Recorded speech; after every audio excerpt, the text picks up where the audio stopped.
time to play Wheel of Pain. I hope I actually know anything about any of this. Do we have any new rules? Like, do we have a time limit? So, yes, I made a graphic. There we go, Wheel of Pain. Ooh. And it has a timer. So one thing that we were considering was 2 minutes. Okay. And you get 2 minutes uninterrupted. Okay. And then I think you can... How's the response? I don't know. Maybe they don't get to respond. Let's just make it the judge judges. So that your call. It doesn't take forever. Okay. Okay. That's probably good. Okay. Do you want to go first? Do you want me to go first? I don't care. I'm down for whatever. All right. You went first last time. I'll go first. Sure. Okay. That was a weak spin. Okay. What is it? It is AI Fightin' Pilot. Is this your writing, Dan? No. AI Fightin' Pilot. I don't know what this is. Let me try and read it. Oh, I wish I had gotten ID required for porn. AI something. Help me. How about I get that one too? Or wait, what side would you have to defend it? Oh, no. Okay. Oh, AI Fighter Pilot. Well, before my 2 minutes, let's let Luke talk about the AI Fighter Pilot. It's one of our rapid fire topics. Okay, I'm going to go find it. Oh, no. Okay. Good luck, Linus. The sources are Engadget and Lockheed Martin. The subject title is U.S. Air Force allows AI to fly fighter jet. The text says the U.S. Air Force recently announced that they allowed an AI, hopefully not Bing, to fly a Lockheed Martin Vista X-62A training aircraft for over 17 hours in December. It took off, engaged in simulated dogfights, and landed without human assistance. Holy shit. I should have bleeped that, sorry. The intention is to develop both advanced AI assistance for pilots and AI for unmanned tactical aircraft. For this test, the AI was calibrated to imitate a human pilot. Italy, Japan, Russia, and the UK are reportedly building similar systems. So what do you have to do? What? I have to defend this. Okay, so every topic we're defending it. We're defending the actions or the thing that was done. Okay. All right, I'm ready. Start my timer. Okay. When you start talking, I'll start it. Okay. First of all, it's obvious that an AI pilot is the natural progression of this technology, right? Like, we've gone from aircraft being an extremely manual kind of contraption, right? Where you literally have your feet pressing on pedals in the bottom that move the rudder at the back, to much more automated systems. We've had automated like piloting assists for literally decades that can do basically everything up to and including taking off and landing for commercial airlines. So from a military standpoint, obviously they'd want to take advantage of any improvements that can be made in this technology. And realistically, it comes down to the fact that there's no viable alternative. So on the one hand, you might go, okay, well, we could just keep humans in these death machines, right? But then what?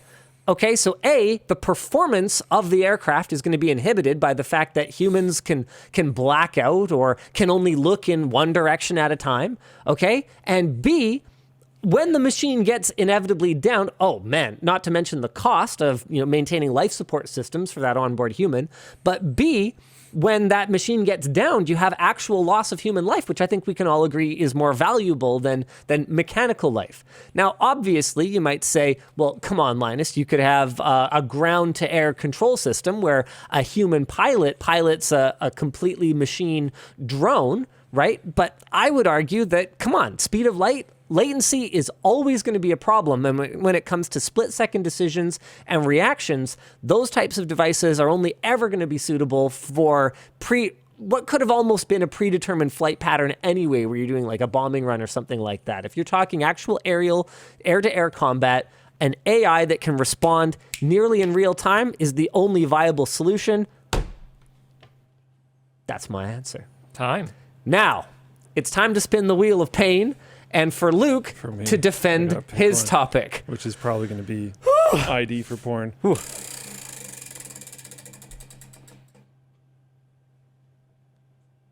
What'd you get? Respin. I think I got the same one. I think. No, I don't Is think that so. it? No? AI commentary. Commentary.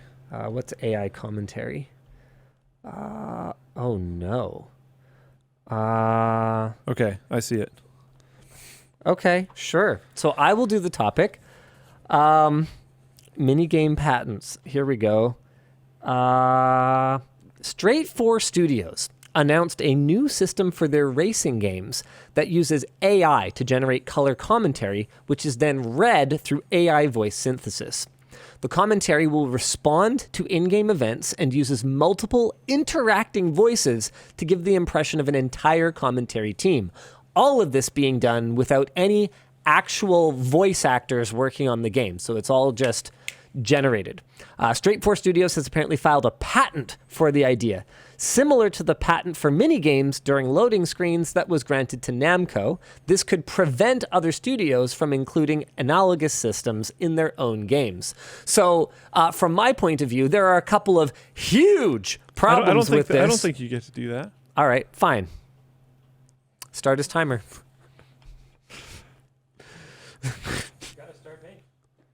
Oh, so I just start talking? Yeah, and you why start? not? Okay, Why not? okay. Straight 4 Studios is announcing some absolutely fantastic technology that is just realistically a intelligent continuation of how things already work in racing games. You have AI announcers already. They just have to announce things that are already scripted into the game. Now they can be more creative. It'll be more interesting while you're racing around the track. They have also decided to defend this idea with a patent, as is normal in this industry and in practically every other industry that has existed since patents have existed. IBM literally wouldn't be here if it wasn't for the idea of the patent. And they should defend this intellectual property. This does not mean that other studios can't include it. It just means that they'll have to give something back to Namco. This is such a massive and impactful thing that might actually sell games, unlike something like a loading screen minigame, which won't actually move copies, that I do think it's relatively easy to defend the concept of actually trying to gain monetary compensation for this idea. I don't even need my whole 2 minutes. You sound like an AI commentator. All right, Dan, you're the judge. Who defended it better? I'm going with Linus for this one. Of course you are. Because the internet voted against you last time. I don't care. No. I think the judge is biased. No, I'm not biased. The thing is that He knows who writes his checks. Linus's topic is probably a little bit easier to defend than the entire patent system, right? Because you're not defending their use of AI in this particular instance. You're just having to defend predatory patenting. Yeah, See, honestly, when I was first reading the topic, I was like, this is too easy. It's just a cool idea. I was And then I read the surprised final that you line. didn't go after the. I was okay because there were 2 different angles that I could actually see people being upset about this. So one is being like patenting basic, what I would consider to be like obvious things and making it so the entire rest of the industry can't move forward. But then the polar opposite of that, I would expect a lot of people to be upset about this news because they don't want anyone in the industry to do this because of all the voice actors that it's going to put out of work based on AI models that are created using real humans' actual voice acting work to replace them. That puts me out of a job too, because now there's nobody to record the voice actors. Exactly. Right? So there were. I don't think any of that is 100% legit necessarily. Well, not Because necessarily. you still need bass voices for people. And if you It sounds like they don't, though. Like it actually sounds like they're read. So AI voice synthesis. yeah, but you don't you model those off of something. Not always. No, for real. You can. I think you do. Always. It's much easier. Well, will you always need to? Like, no. Natural But, progression for this well, technology. I mean, You'll- technically, there will always be some form of bass. Will it need to be Sure. actively trained by a company that wants to use that technology? No. matter of time.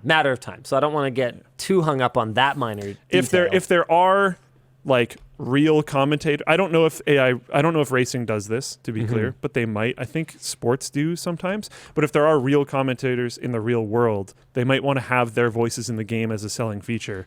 Then they would have to train it off of them. Oh, what a quagmire that's going to be, though, because what if the AI voice says something that commentator wouldn't be comfortable with, or isn't one of their I clearly catchphrases. lost this time. I won in the public vote last time, but Linus wrecked me in the public vote this time. Fair enough. I think His that topic was easier. I didn't think my topic was very interesting, to be completely one of the honest. things that I think I did well is I completely ignored any possible shortcomings of my tech. And I used an arguing technique that I often hear used by online commentators who are acting in bad faith, where they will very carefully focus your attention on fact. Unassailable fact. It is an unassailable fact that the latency can never be low enough, and it is an unassailable fact that humans subjected to G-forces is a disadvantage. But I ignore the unassailable fact that ChatGPT fucking told someone that they deserve to be dead. Well, it's a Bing chat, but yeah. Sure. Yeah. And that's the current state of AI at the cutting edge. Yeah, Which, I mean, I guess makes it suitable for a bombing run. as I was come reading on. out It's acting like a 12-year-old child. as I was reading out the AI fighter jet thing, I was thinking about how I would do it if I was in your shoes. Yeah. I came up with a lot of similar stuff. I was hoping you weren't gonna talk about the difference in loss of life if a plane goes down. Oh, no, I was 'Cause all over that. that was one of my ideas that I thought was pretty good. And people while you were reading yours out, people were giving like if Bing GPT or whatever you want to call it, I don't know, Bing Chat it's Bing Chat was the one flying the jet, like what it would say as it was doing different things, and that was really funny. I don't think I'd be able to scroll to find them now, but that was genuinely really funny. I'm sorry you're horrible and deserve this. Well, it was something about like bombing your village and like it was very negative, but it sounded very much like something Bing Chat would say. Oh, boy. Well, we Yeah. don't get to play Wheel of Pain. Do you mind removing the thing? For Louisiana requiring ID to Wanted watch. one of us to do this. I wanted one of us to get it, but we should at least talk about it. Yeah. Last month, Louisiana passed a law requiring pornographic websites to verify the age, not just age, and identity of users in Louisiana. So when accessing the hub in Louisiana, users are now redirected to a third-party verification service where they must submit their government ID. And now 6 other states have introduced similar legislation. While the law is purportedly intended to protect minors, it can still be subverted through a simple VPN. And while the hub goes out of its way to assure users it will not collect any data, smaller websites may be unable to afford or be disciplined enough to put the same security measures in place. There's also a high risk that fake or scam pornography sites might use this as a ruse to collect personal data for blackmail purposes. That is only just scratching the surface. I almost think of all like the things that are just stupid about this whole thing. Yes. I almost think future versions of this segment, we should be like, if we both collectively agree that it would be better if someone defended a different one, we should be able to, because that would have been so much more funny. Like, here's the thing that I don't really understand, and maybe someone can explain it to me. It feels like it's often the same political leaning crowd that is, personal freedoms, and also that same political leaning crowd that's like restrictive ID programs for pornography. And while I would be the first to say that, unrestricted access to everything that the internet could possibly show you At any age. is probably not the best thing. This also has some clear and obvious This is not the way to do it. Big Brother problems with it. How do Dude, you reconcile that? The last line, there is also a high risk that fake or scam pornography websites might use this ruse to collect personal data for blackmail purposes. I promise you that's going to happen. Like, this is not a maybe. That will happen. And so I'm looking at this going like, Is it just that it's not considered socially acceptable to like hold up a sign like "Don't ID my porn" and and march in Louisiana? Like, is that the problem? Like, are you mad about it? But it's just like it's like too shameful to talk about it, or like what? Yeah, you what maybe don't want your future prospective employer to see that you cared about it enough to go to a protest. You know, maybe not. I don't know. Some employers aren't going to care, but you might be worried that whatever one you go work with might care. I don't know. I do know that there are employers that would care because I know that there are like credit card companies, for example, which will refuse to work with different certain websites. So maybe you wouldn't be able to go work there. And if you were in the financial industry, maybe that would be a bad thing. Like this is a thing that would be real. Yeah, this is interesting. So MCXL in Floatplane chat says, okay, forget about the scammer sites. What about the leaks of IDs from legit sites? Remember the Ashley Madison leak back in the day? Yeah. Like this is... If it was verified, because some people did bring up that someone else could have used their email or whatever. If you had verified ID. If you are pro-personal freedom, you must recognize, really though, you must recognize that this is like the very worst kind of infringing on your personal freedoms. And whoever is creating this legislation doesn't care about protecting personal freedoms. This is the proof. This is all you need. There has been a fantastic idea pushed forward from Cheeseburger Chad in Floatplane chat. Yeah. Dan, I think you need to put the Defend the Indefensible thing back up. I think it's your turn, buddy. It's Dan's turn. Oh, God, no. Defend Louisiana requiring ID. Oh, wait. Oh, shoot. When I put up the producer cam, the wheel of pain goes away. I guess producer cam is the same thing. Here, let me do this manually. Oh, okay. All right. Give us a second here. Producer cam can go on it's already for- working. Yeah. All right. Good, See? good job, Fast producer. now. Oh, jeez. I better watch myself here. Okay. I'm sick of people who are using the guise of think of the children to impart. No, I'm going the wrong way. You're on the wrong I'm side. going the wrong way. Okay, sorry. I wasn't planning this. You have to say this is a good idea. This is a good idea. Your timer doesn't restart. Yeah, you don't get to do that. We didn't get a I could do restart whatever time. I want. I'm the producer. All right. Well, I'll use Luke's other minute then. Okay. Let's see. The horrible things on the internet should. Did you just put on an accent? The I'm sorry. I won't. The horrible things on the internet should be No, don't do protected that, don't from pretty much everybody. And I think if you're of the level of degeneracy that you want to, like, spend time with your computer looking at these horrible things, then you need to be put on some sort of government registry to be allowed this. So I think instead of just allowing this as a free and open internet, there should be probably like a subnet that is only accessible through a registry that you would have to go to, like say the DMV, something like that, and then you are vetted and allowed into one of these special online places. This will kind of separate the population into the degenerates and then others, and then you could probably implement some sort of social currency on top of that, where employers or prospective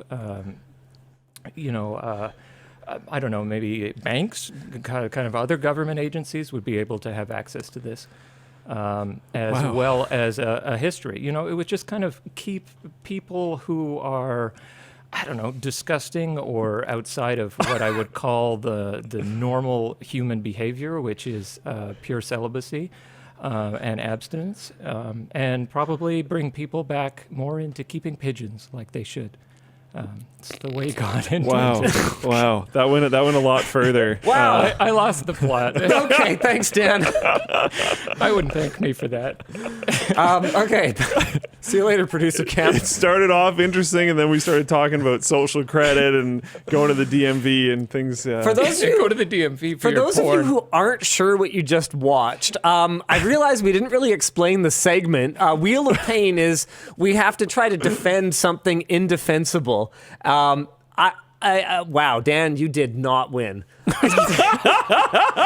That was I won with some people. I'm sure you obviously did. satire. Yeah. Yeah, I mean, The Onion usually keeps me thinking it's real for longer than that.